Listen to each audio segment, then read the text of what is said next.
I'm Rebecca Linquist with English by the Hour, and I'd like to share with you an issue that plagues most non-native speakers. That is, whether your first language is Spanish, or an Indian language, or many other languages of the world, where you have a reputation for talking fast. That is, in the ears of an American speaker. Now, the challenge is that you may not actually be talking too fast. It may simply be the perception of the listener. So the advice to slow down may not be good advice. Let's try that advice. I'm going to take the advice to slow down. So now I'm going to attempt to talk a little bit slower. Notice what's happening. I'm really monitoring everything I say and consciously trying to slow down. That didn't sound very good.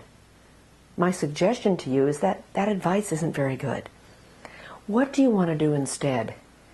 The first step is to look at your breathing. Notice I'm breathing and speaking from the diaphragm. Nice long breaths. What if I stop doing that?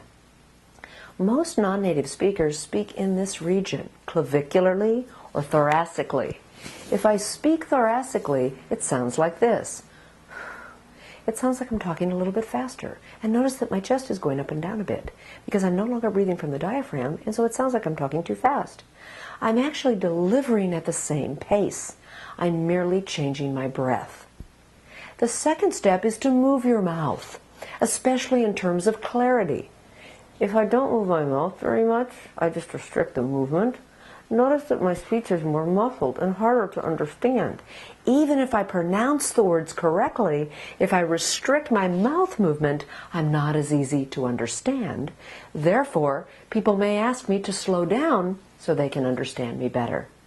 So 2 prerequisites: breath and exhaling, and mouth movement. These are not easy things to do, and you may need a coach to help you change those patterns. The third issue is the most important in terms of how to slow down, and that is the length of the sounds. Most non-native speakers keep the length of the sounds the same. Let me show you what I mean with my rubber band technique, which you've probably seen before in other videos. The idea is that some words are a little bit longer. Not only that, some words are a little bit shorter. They're not all the same length. Now that's the correct way to speak in American English. However, if you give every word equal length, notice that it sounds different. And if I speed that up in order to talk faster, now it sounds like I'm talking too fast. But actually I'm delivering at the same pace. It just sounds different. So let's review. Breath is number 1 prerequisite. Mouth movement is the second prerequisite. The technique is to hold some words a little bit longer. But that's not all. We also need to cluster the words. The words are in groups. They're never alone. And in between each group, we pause. Not for a short time, but for a longer time. I would suggest to you that your utterances always exist in groups. So the idea is that the words aren't in isolation. This would be words in isolation. Each one gets equal length. That's what you don't want to do. You want to group the words and then pause reliably longer.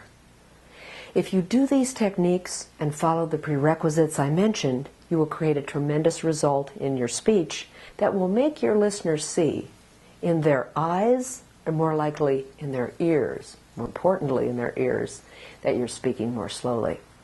Let's try that one last time together. Breathing and mouth moving. Notice that I can speak rather rapidly. I'm not talking slowly, but it sounds natural, it's easy to understand, and I don't have to slow down. I hope this information has helped you to become a better speaker in American English, and we look forward to seeing you online in our live internet coaching sessions with English by the Hour.